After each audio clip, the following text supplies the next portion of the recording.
ক্বালা রাসূলুল্লাহ সাল্লাল্লাহু আলাইহি ওয়াসাল্লাম, নবীজি বলেন, মা কানাল ফাহশু ফি শাইইন ইল্লা শানা।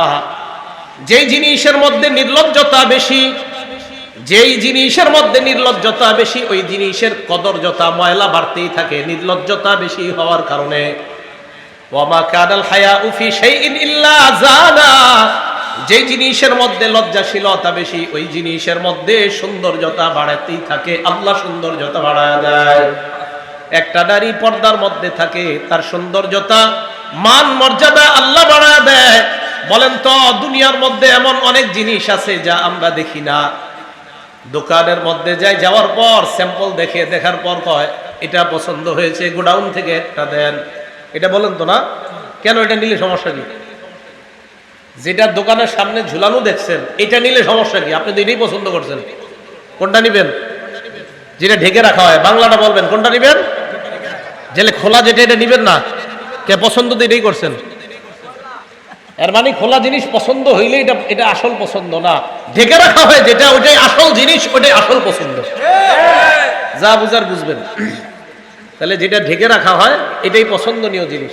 এখন আসেন, তাহলে আমাদের মা বোনরা আমাদের কাছে সবচেয়ে শ্রদ্ধার, তাই আমরা আমাদের এই দামি মা বোনদেরকে ঢেকে রাখি। বলেন তো, আমরা কাকে দেখি না কিন্তু বিশ্বাস করি? জোরে বলেন। আল্লাহকে দেখি, বিশ্বাস করি না কেন বলেন তো? আল্লাহ সবচেয়ে দামি, তাই দেখি না। তারপরে দামি জিনিস গোপন থাকে। দামি জিনিস, আল্লাহ দামি তাই গোপন। হ্যাঁ, প্রয়োজনে আল্লাহকে দেখবো জান্নাতে। মা বোনরা দামি তাই গোপন। হ্যাঁ, প্রয়োজনে স্বামী দেখবে তাকে। এই কথা আর কবে বুঝবে মানুষ?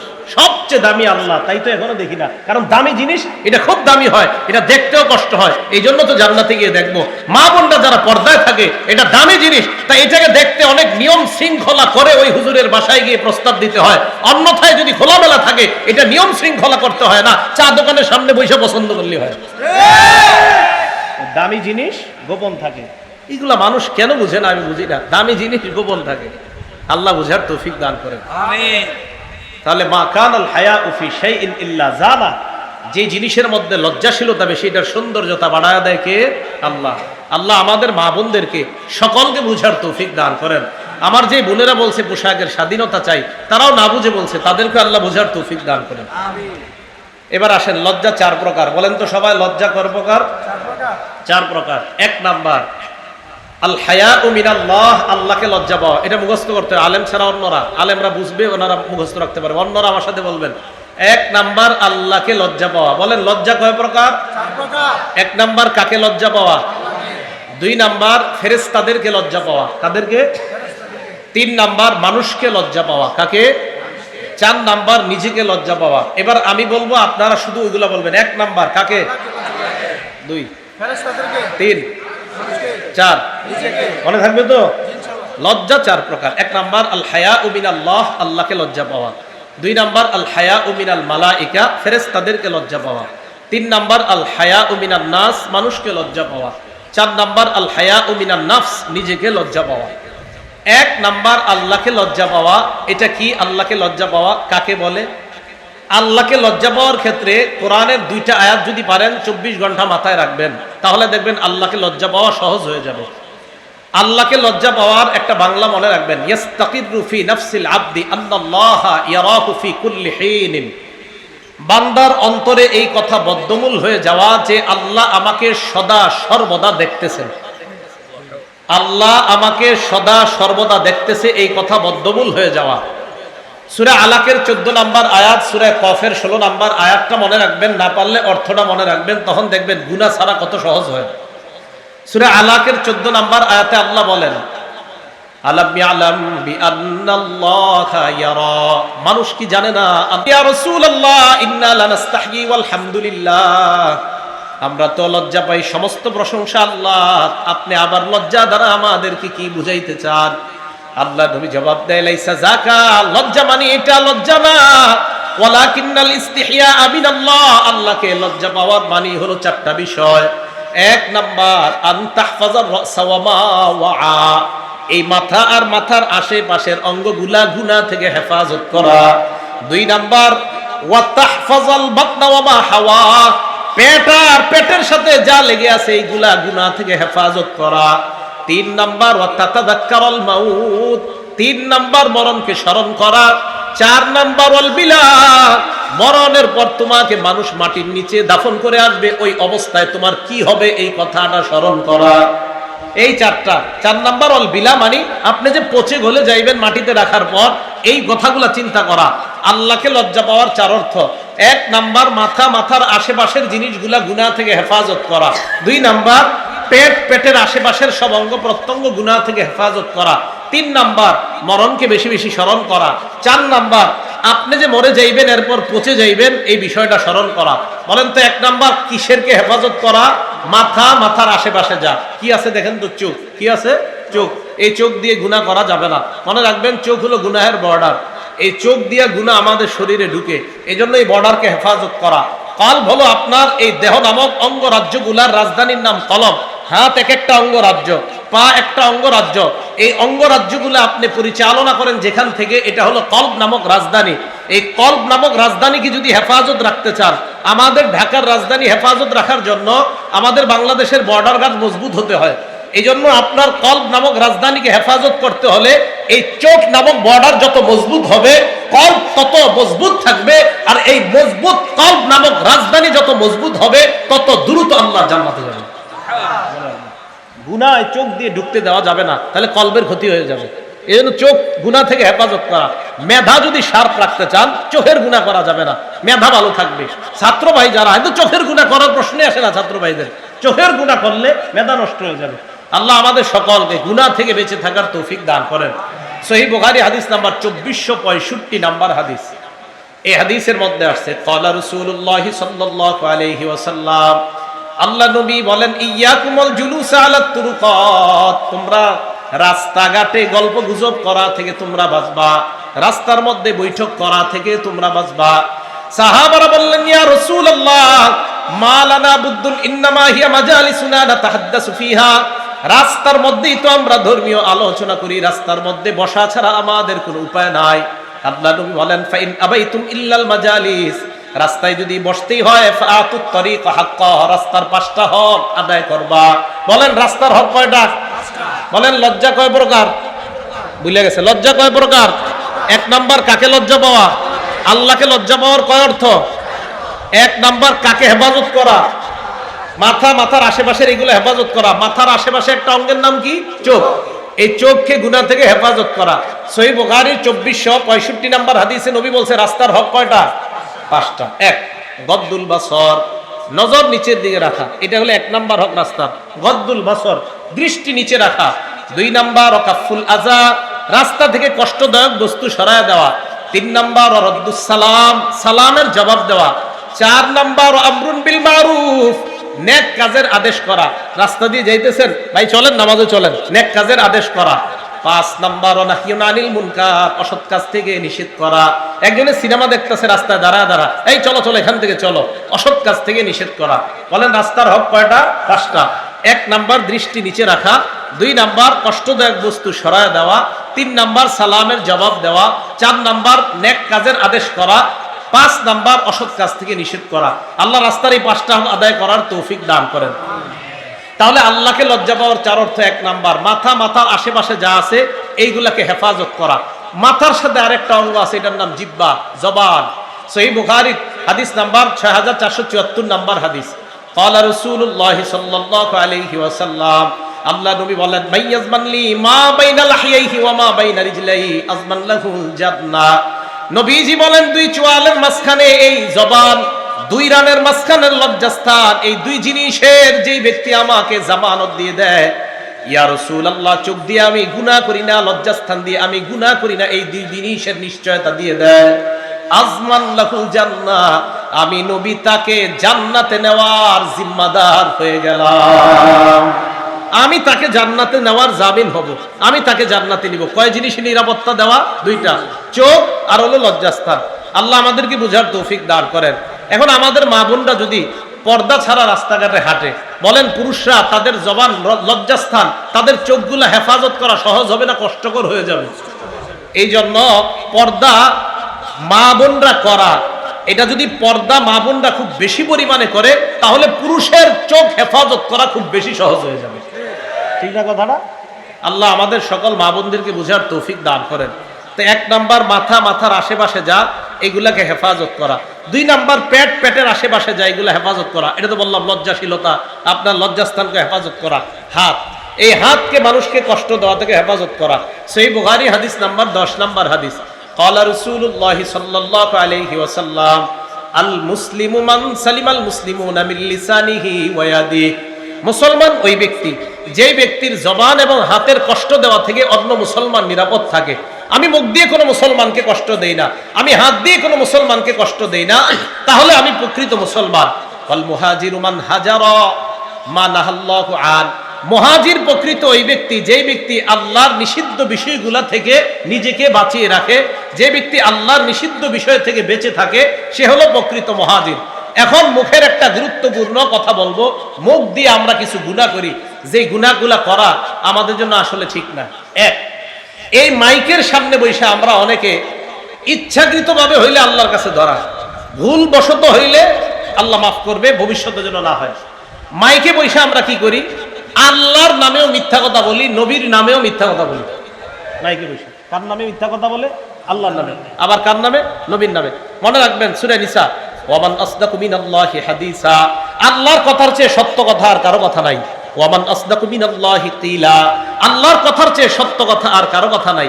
ওয়ামান আসদাকু মিম্মান ইফতারা আলাল্লাহি কাযিবা। আল্লাহর নামে মিথ্যা অপবাদ যেই ব্যক্তি দেয় ওই ব্যক্তির চেয়ে বড় জালেম আর কেউ নাই। এখন আপনি মাইকের সামনে বলতেছেন বৈশা, আল্লাহ এটা বলছে, আল্লাহ এটা বলছে, আসলে আল্লাহ এটা বলে নাই, এটা আল্লাহর নামে মিথ্যা অপবাদ, এটা আল্লাহ বলে নাই।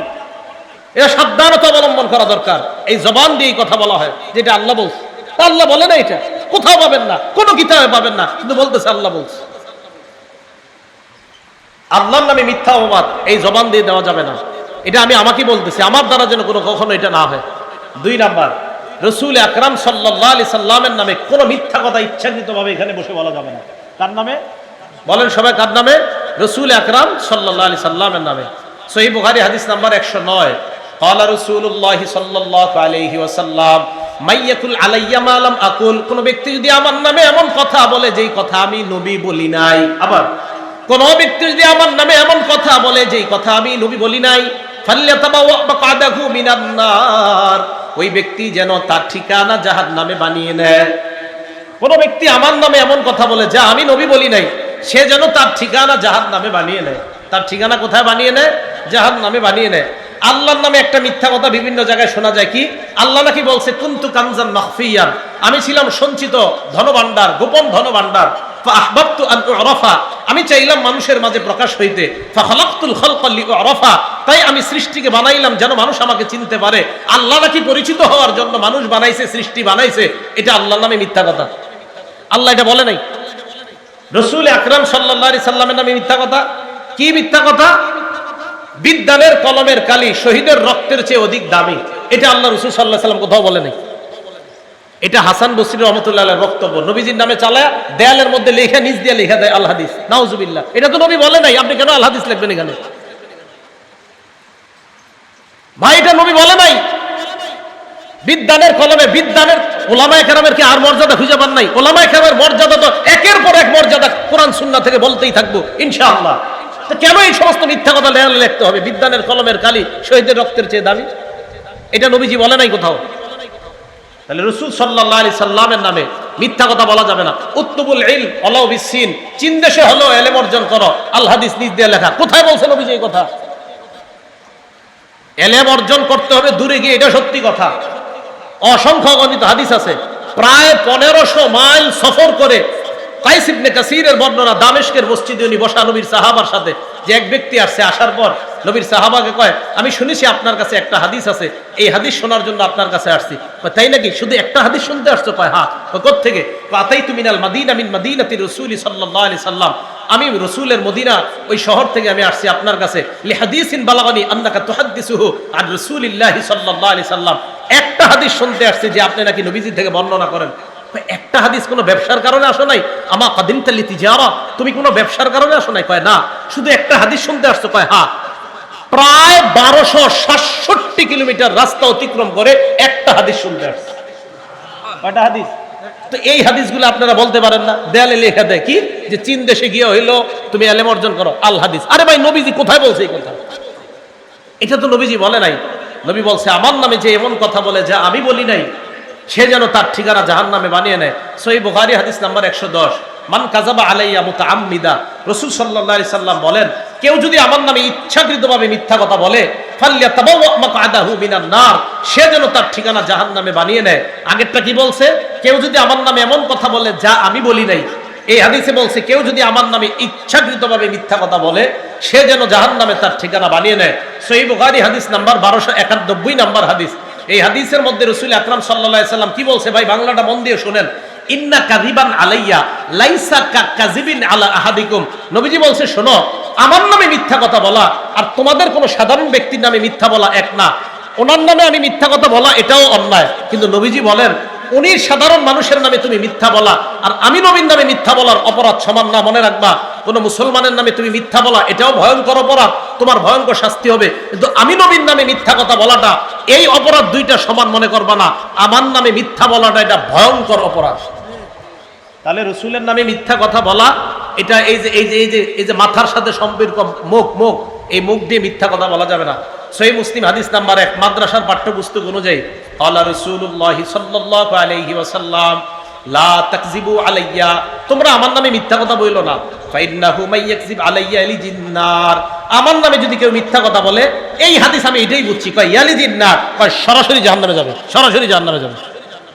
ইয়ালিজিন নার, সে জাহান্নামে প্রবেশ করবে আমার নামে মিথ্যা কথা বলে।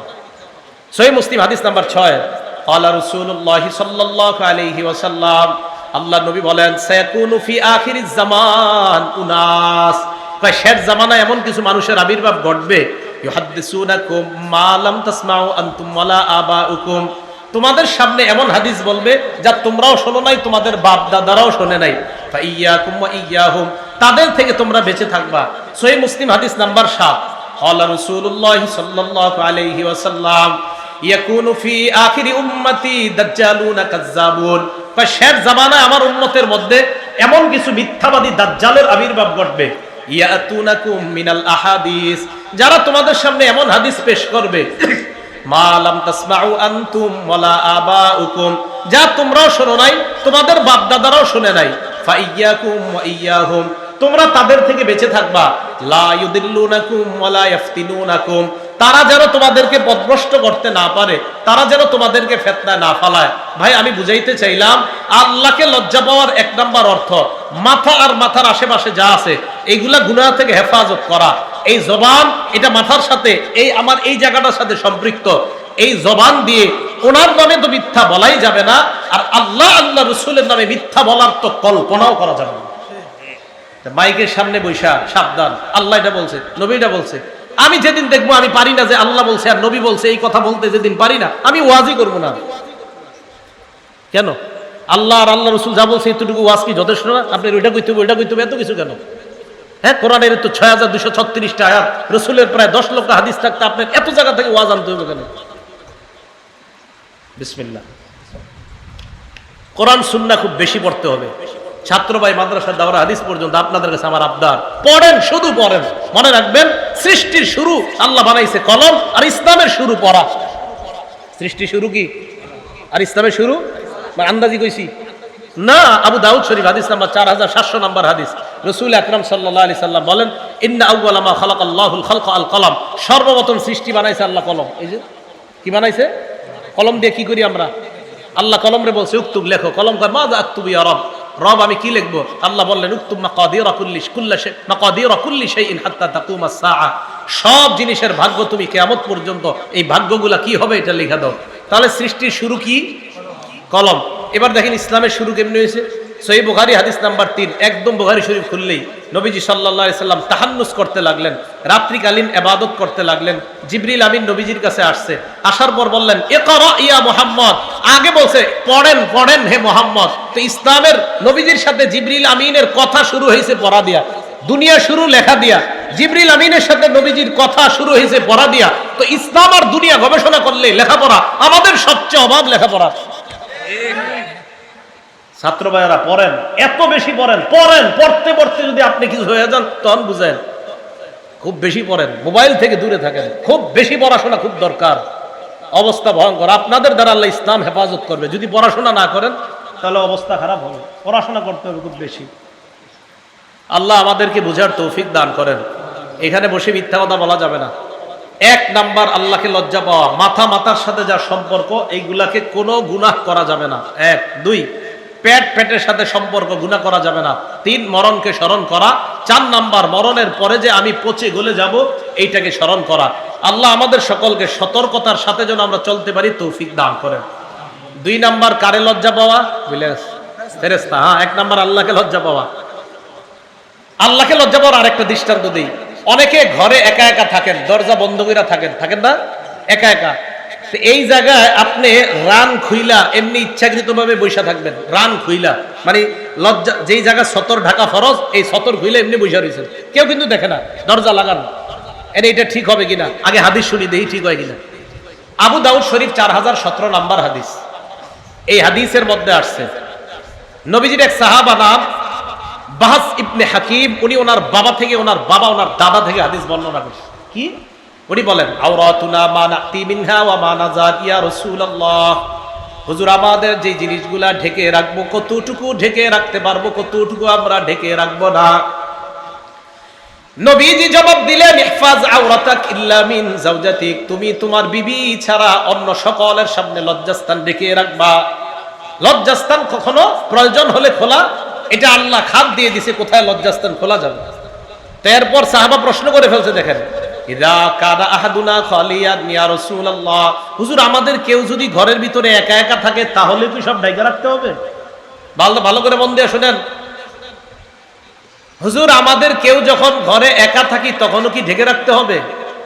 নবীজি বললেন, আল্লাহু আহাক্কু আইয়ুস্তাহিয়া মিনহু মিনান নাস, ঘরের মধ্যে কেউ নাই, আল্লাহ তোমাকে দেখতাছে, আল্লাহকে মানুষের চাইতে বেশি লজ্জা পাওয়া দরকার।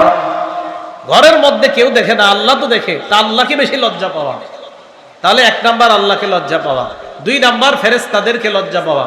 সূরা ইনফিতরের 10, 11, 12 নাম্বার আয়াত আল্লাহ বলেন, ওয়া ইন্না আলাইকুম লাহাফিজিন কিরামান কাতিবিনা ইয়ালামুনা মা তাফআলুন, তোমাদের উপর সংরক্ষণকারী ফেরেশতারা আছে, কিরামান কাতিবিন সম্মানিত লেখকগণ, ইয়ালামুনা মা তাফআলুন, তোমরা যা করো তারা জানে। তাহলে আমি আপনি দেখেন, এখন থেকে আজকে থেকে এই যে এখন হেঁটে হেঁটে যাব, আচ্ছা আমাকে আল্লাহও দেখে সর্ব অবস্থায়, আবার দুজন ফেরেশতাও আমাকে দেখতেছে, তারা লিখবে, সব লিখে ফেলতেছে, সম্মানিত ফেরেশতারা। তো আমি আপনি সবসময় ভাবা আল্লাহ সর্বদা দেখতেছে, আবার ফেরেশতারাও লেখার জন্য প্রস্তুত, এই কথাটা ভাবনায় আনা, তাহলে দেখবেন গুনাহ করা আমাদের জন্য কঠিন হয়ে যাবে। এটা দুই। তিন নাম্বার মানুষকে লজ্জা পাওয়া। কাকে লজ্জা পাওয়া ভাই? মানুষকে লজ্জা পাওয়া। মানুষকে লজ্জা পাওয়ার উদাহরণ কি? নাসাই শরীফের 406 নাম্বার হাদিস। মন দিয়ে শুনেন। আপনাদের এলাকায় নদী আসেনি? নদীতে গোসল করেনি মানুষ? মানে একদম খোলামেলা গোসল করে? খোলামেলায় তো আপনি শরমে কইতেছেন না তো, দেয় তো যায়। হ্যাঁ, পুরুষরা করে না গোসল? নারীরাও করে। হ্যাঁ জি করে। চিন্তা করে আমগো এলাকায় না, সমস্যা নাই, আমগো এলাকার নদীতেও করে, তা আপনাদের এলাকায় তো করে। আচ্ছা হয়তো আপনার এলাকায় করে না, আমাদের এলাকার এদিকে নদীতে আমি দেখছি করে। ঠিক আছে, আপনাদের আল্লাহ হেফাজত করুন। তো নাসাই শরীফের 406 নাম্বার হাদিস, রাসূল আকরাম সাল্লাল্লাহু আলাইহি সাল্লাম, দেখেন আমাদের অনেক পুকুরেও খোলামেলা গোসল করে অনেক মা বোনরা, ঠিক না এটা? নবীজি সাল্লাল্লাহু আলাইহি সাল্লাম এক জায়গা দিয়ে যাইতেছে, আন্না রাসূলুল্লাহ সাল্লাল্লাহু আলাইহি ওয়াসাল্লাম রাআ রাজুলান ইয়াগতাসিলু বিল বারাজ, আল্লাহ নবী দেখলেন এক পুরুষ খোলা জায়গায় গোসল করে, নারী না পুরুষ, পুরুষকে দেখছে খোলা জায়গায় গোসল করে। ফাসাইদাল মিম্বার, আল্লাহ নবী মসজিদে গিয়ে মিম্বরে দাঁড়াইলেন, সাহাবারা অবাক, আল্লাহ নবী এই মুহূর্তে মিম্বরে কেন দাঁড়াইলেন? মিম্বরে দাঁড়ানোর পর ফাহমিদাল্লাহ ওয়া আসনা আলাই, আল্লাহ নবী আল্লাহর প্রশংসা করলেন, করার পর বললেন, শোনো তোমরা, ইন্নাল্লাহা হালিম, আল্লাহ ধৈর্যশীল, আল্লাহ সহনশীল, হাইয়ুন, আল্লাহ বড় লাজুক, সিত্তিরুন, আল্লাহ মানুষের দোষগুলা গোপন রাখে, আল্লাহ মানুষের দোষগুলা গোপন রাখে। শোনো একটু, তোমরা কি আল্লাহ তোমার দোষগুলা গোপন রাখে, তো তোমরা দি নিজেদেরকে গোপন রাখো না? পরে কি করে দেখেন, ফাইদাল তাসালা আহাদুকুম ফালইয়াস্তাতির, তোমাদের কেউ যখন গোসল করো একটু পর্দা টর্দা দিয়ে গোসল করো। পুরুষরে কইছে, নারীরে না। তাহলে নারীদেরটা কি বলবেন? একটা পুরুষকে দেখছে খোলা জায়গায় গোসল করে। তো নবীজি সাল্লাল্লাহু আলাইহি সাল্লাম বললেন, আর আরেকটা কথা, এমনিও পুরুষরা, আমরা যারা ছাত্র ভাইরা গোসল করি, একটা গামছা রাখা দরকার গোসল করার সময়, অন্য যেন আপনার শরীরের দিকে নজর না দেয়। আল আইনু হাক্কুন আর নজরু হাক্কুন, নজর কিন্তু লেগে যায়। তা আপনার উপরে হিংসুক নজর যদি লেগে যায়, আল্লাহ না করুক আপনার শরীরের উপর লেগে যাইলে দেখবেন এই যে শরীর ভাঙা শুরু হবে। হাদিস দ্বারা প্রমাণিত। হিংসার উপর আমার বয়ান আছে লম্বা, তো এই হাদিসগুলো প্রমাণিত। এই জন্য আমরা যারা গোসল করি পুরুষরা, ছাত্ররা একসাথে করতে হয়, তো আমরা অন্তত গামছা রাখা, আমার শরীর যেন অন্য কেউ না দেখে, এই বিষয়গুলো খুব সতর্ক থাকা। আপনারা যারা বাচ্চাদেরকে গোসল করান, বারান্দায় এদেরকে শীতকালে রোদ্রে দাঁড় করান, খালি গায়ে দাঁড় করায় না আল্লাহর হস্তে, এই বাচ্চার উপর কারো নজর লেগে যেতে পারে। মাঠে খোলা গায়ে বাচ্চাগুলারে ছেড়ে দিবেন না, অন্য কারো নজর লাগতে পারে।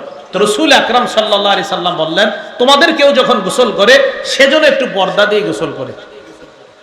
এবার আসেন, এটা গেল নাসাই শরীফের 406 নম্বর হাদিস। আরেকটা হাদিস শুনেন, আবু দাউদ শরীফের 4014 নম্বর হাদিসের বর্ণনা। এই হাদিসে একজন সাহাবা আছে, নাম জারহাদ। কি নাম বলেন তো? জারহাদ। এই জারহাদ রাদিয়াল্লাহু তাআলা আনহু বলেন, জালাসা রাসূলুল্লাহ সাল্লাল্লাহু আলাইহি ওয়াসাল্লাম ইনদানা, আল্লাহ নবী আমাদের সামনে বসলেন। আমাদের সামনে যখন আল্লাহ নবী বসলেন, ওয়া ফাখিজি মুনকাশিফা, নবী যখন আমাদের সামনে বসলেন, আল্লাহ নবীর সামনে যখন আমরা বসা, আমার দিকে তাকায় দেখে আমার উরুদেশ খোলা, আমার রান খোলা। ওয়া ফাখিজি মুনকাশিফা, আমার রান খোলা। আল্লাহ নবী আমার দিকে তাকায় বললেন, হে মিয়া, আমা আলিমতা আন্নাল ফাখিজা আওরা, তুমি কি জানো না রান যে ঢেকে রাখতে হয়? রান ঢাকো। এখন পুরুষ তো দূরের কথা, আমাদের মা বোনদের রান খোলার জন্য, এই মা বোনদের রান যেন দেখা যায়, সতর যেন দেখা যায়, যা ঢেকে রাখতে হবে, এই স্লোগান বর্তমানে পোশাকের স্বাধীনতার নামে দেওয়া হচ্ছে। বিশ্বাস করেন, এটা নারীর সম্মান বাড়ানো হয় না, এটা নারীকে বেহায়া আর যার সন্তান পয়দা করার রাস্তা খুলে দেওয়া হয়। মা বোন সম্মানের জিনিস। পুরুষের রান, রাসূল সাল্লাল্লাহু আলাইহি সাল্লাম, এই মিয়া তুমি জানো না আমা আলিমতা আন্নাল ফাখিজা আওরা, রান ঢেকে রাখতে হয়। আমাদের যুবকরা নতুন ফ্যাশন, এখন হাফ প্যান্ট পরে ঢাকা, এখানে খবর জানি না, ঢাকা হাফ প্যান্ট পরে রান খোলা রাখে। আবার আমাদের দেশে দেখছি আপনার যারা ওই যে আপনার রাতের বেলা যে দিয়ে রাখে, সকালবেলা আপনার খেজুরের রস পাওয়া যায়, যারা দেয়, এটা কি করে আপনাদের দেশে? যারা গাছের ভিতরে এটা ঝুলায়। তো আমাদের দেশে দেখছি আমি অনেকে ঝুলায়, যখন একটা কাঁচা দেয়, ওনার মাশাআল্লাহ সব দেখা যায় সাইড দিয়ে কাঁচা দিয়ে উনি উপরে। আপনার দেশে কৃষকরা কাজ করে মাঠে, কাঁচা দেয় না কখনো? হ্যাঁ, এবার যারা কাঁচা দেয়, রাসূল সাল্লাল্লাহু আলাইহি সাল্লাম বলছেন, আমা আলিমতা আন্নাল ফাখিজা আওরা, এই মিয়া জানো না এগুলা ঢেকে রাখতে হয়? তাহলে এইভাবে কাঁচা দিয়ে এগুলা খোলা, এটা জায়েজ না হারাম? এটা হারাম, এটা করা যাবে না। আল্লাহ হেফাজত করেন। আবু দাউদ শরীফের 4015 নম্বর হাতনায় রেখে লেখা, প্রতিদিন একবার দেখবেন, দুইকা আবার বের হওয়ার সময় দেখবেন। কৃষক ভাইরা এটা দেখা বের হবেন, দুইকা আবার এটা দেখবেন। হযরত আলী রাদিয়াল্লাহু তাআলা আনহুর বর্ণনা, ক্বালা রাসূলুল্লাহ সাল্লাল্লাহু আলাইহি ওয়াসাল্লাম, আল্লাহ নবী বলেন, লা তাকশিফ ফাকিজাক, আলী তুমি তোমার রান উরুদেশ কারো সামনে খুলবা না। এবার আল্লাহ নবী যেটা বললেন, আলী ওয়ালা তানজুর ইলা ফাকিজি হাইয়িন, জীবিত ব্যক্তির রানের দিকে দেখবা না। তো জীবিত ব্যক্তির রানের দিকে না দেখা, এটা তেমন, এটা একটা বলছে নবী। এবার কি কয় দেখেন, ওয়ালা ফাখিজি মাইয়িতিন, মরা ব্যক্তির রানও দেখবা না। মরা ব্যক্তির রান দেখা নিষেধ। কৃষক যারা কাজ করে সবাই মরা না জীবিত? তাহলে মরা ব্যক্তির রান দেখা যদি নিষেধ হয়, জীবিত ব্যক্তির রান দেখা বা দেখানো জায়েজ না হারাম? হারাম। আল্লাহ আমাদেরকে এগুলা থেকে বেঁচে থাকার তৌফিক দান করেন। আরেকটা হাদিস শোনেন, আবু দাউদ শরীফের 4016 নম্বর হাদিস। এক সাহাবা পাথর নিচে মাথায়, আমাদের দেশে এরকম বোঝা বহন করে, মাটি নেয়, পাথর নেয়, তো কাঁচা দেয়। এক সাহাবা পাথর নিচে, উনি বলেন, হামালতু হাজারান সাকিলা, আমি ভারী পাথর আমার মাথায় নিলাম, হঠাৎ আমার লজ্জাস্থান থেকে কাপড় পরে যায়। আল্লাহ নবী আমাকে বললেন, আলাইকা বিল আউরা, এই তাড়াতাড়ি ঢাকো। কি করো? তাড়াতাড়ি ঢাকো। লা তামশু উরাতা, তোমরা উলঙ্গ হয়ে হাঁটবা না, উলঙ্গ হয়ে হাঁটবা না। ছেলেদের জন্য, যাদের বালেগ হয়ে গেছে তাদের জন্য মনে রাখবেন, এই হাফ প্যান্ট পরে রাস্তাঘাটে হাঁটা হারাম, কাউকে দেখানো রান হারাম, কেউ তার রানের দিকে দেখা হারাম। আল্লাহ এই হারাম থেকে বেঁচে থাকার তৌফিক দান করেন। আমিন। আবু দাউদ শরীফের 4018 নম্বর হাদিস। এটা আপনাদের ঘরের জন্য, সবাই মনে রাখবেন। ঘরে সন্তান যখন বড় হয়, বিছানা আলাদা করে দেন, ছোট থেকে আলাদা করেন। মাঝখানে আপনি শুন, ছোটবেলায় আপনি মাঝখানে শুন, বিবিরে দুই সন্তানের মাঝখানে শোয়ান। দুইজনে, এই দুই সন্তান একসাথে শোয়াবেন না। ক্বালা রাসূলুল্লাহ সাল্লাল্লাহু আলাইহি ওয়াসাল্লাম, আল্লাহ নবী বলেন, লা ইয়ানজুরুর রাজুল ইলা আওরাতির রাজুল, কোন পুরুষ যেন অন্য কোন পুরুষের লজ্জাস্থান না দেখে। ওয়ালাল মারআতু ইলা আওরাতিল মারআ, অন্য বর্ণনায় ইলা উরিয়াতিল মারআ, কোন নারী যেন অন্য কোন নারীর লজ্জাস্থান না দেখে।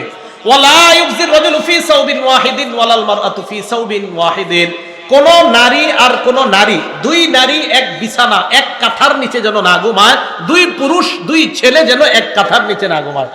দুই ছেলে আছে আপনাদের, এই দুই ছেলে একসাথে রাখেন না, ছোট থেকে আলাদা রাখেন। হ্যাঁ আলাদা রাখেন, এটা অনেক ফায়দা পাবেন, অবশ্যই ফায়দা পাবেন। আর ছেলে মেয়ে একসাথে তো রাখবেনই না ছোটবেলা থেকে। তো রাসূল আকরাম সাল্লাল্লাহু আলাইহি সাল্লাম বললেন, ওয়ালা ইউযির রাজুল ইলা রাজুলি ফি সাওবিন ওয়াহিদ, এক ছেলে আরেক ছেলের সাথে এক কাঁথার নিচে, এক মেয়ে আরেক মেয়ের সাথে এক কাঁথার নিচে, এটা ঠিক না। অনেকের সামর্থ্য কম, কিন্তু চেষ্টা করেন। বিছানা যদি আলাদা করতে, খাট যদি আলাদা করার সামর্থ্য না থাকে, এক বিছানা অন্তত আলাদা চেষ্টা করেন, মাঝখানে বালিশ দিয়ে সেপারেট করার চেষ্টা করেন। অথবা আপনারা যারা ঘরে থাকেন, মা থাকলে ছোটবেলা থেকে সন্তান দুইটার মাঝে আপনি শোন, যদি স্বামী অন্যত্র থাকে। বাবা যারা আছেন আপনারা বিষয়গুলো খেয়াল রাখবেন। কথাগুলো ভাই মনে থাকবে তো ইনশাল্লাহ? এগুলো হলে ইনশাল্লাহ ছোট থেকে সন্তানগুলো লাজুক হবে। আল্লাহ সবাইকে লজ্জাশীলতার গুণে গুণান্বিত হওয়ার তৌফিক দান করেন। আমাদের নবী কেমন লাজুক ছিল একটু শুনবেন। সহিহ বুখারী হাদিস নাম্বার 6102 নাম্বার হাদিস। এই হাদিসের মধ্যে আসছে, কানা রাসূলুল্লাহ সাল্লাল্লাহু আলাইহি ওয়াসাল্লাম আশাদ্দা হায়াআম মিনাল আযরা'i ফি খিদরিহা, একজন কুমারী নারী পর্দার আড়ালে যতটা লাজুক, এর চাইতে বেশি লাজুক ছিলেন আমাদের নবী। একটা কুমারী মেয়ে পর্দার আড়ালে যতটা লাজুক, এর চেয়ে বেশি লাজুক ছিলেন মুহাম্মদ সাল্লাল্লাহু আলাইহি ওয়াসাল্লাম।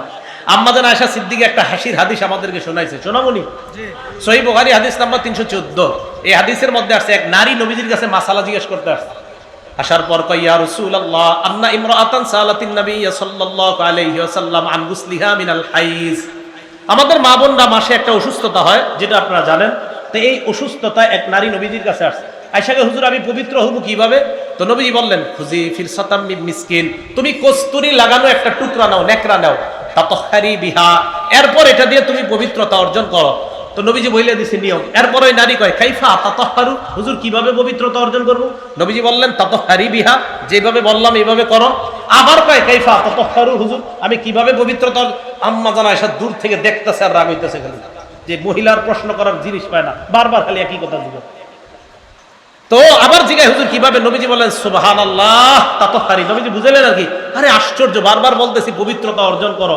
এক পর্যায়ে নবীজি বলে বলছে সুবহানাল্লাহ, মানে সুবহানাল্লাহ মানে আমরা বলি আর কি, আরে বুঝে না কেন, এটা এরকম বলি না? তো নবীজি বললেন, সুবহানাল্লাহ তাতাহহারি বিহা, আরে তুমি পবিত্রতা অর্জন করো। আম্মা জান কয়, ফাজতাবাসতুহা, হুজুর রাগবেন না, একটু আপনার হাতটা দেন, এই টান দিলাম, ফাজতাবাসতুহা, মহিলার টান দিছে একটা, তোমার বারবার বলতেছি বুঝো না? কি বললো? তুমি বুঝো নাই, এইভাবে কাপড় নিবা, নেওয়ার পর পবিত্রতা অর্জন করবা, বুঝছো? কাহা যাও। রাসূল সাল্লাল্লাহু আলাইহি সাল্লাম লজ্জায় বারবার বলতে পারতেছিলেন না কথাটা, এই জন্য একবার বইলাম। তো আবার যখন মাসালা, মুফতি সাহেবদের কাছে মাসালা জিজ্ঞেস করলে আমরা তো বলতে বাধ্য। তো নবীজি সবচেয়ে পৃথিবীর শ্রেষ্ঠ মুফতি, তো রাসূল আকরাম সাল্লাল্লাহু আলাইহি সাল্লাম বললেন, তাতাহহারি বিহা, এইভাবে পবিত্র অর্জন। হুজুর কিভাবে? আমি না বললাম এইভাবে। হুজুর কিভাবে? সুবহানাল্লাহ, আমি না বললাম কিভাবে? আম্মা জান কয়, দিয়ে আসো, এইভাবে পবিত্রতা বুঝছো এবার? হ্যাঁ, বারবার জিজ্ঞেস করো কেন? তো নবীজি খুব লাজুক ছিলেন। লাজুক থাকার কারণে নবীজি এত লজ্জা পাইতেন। আরেকটা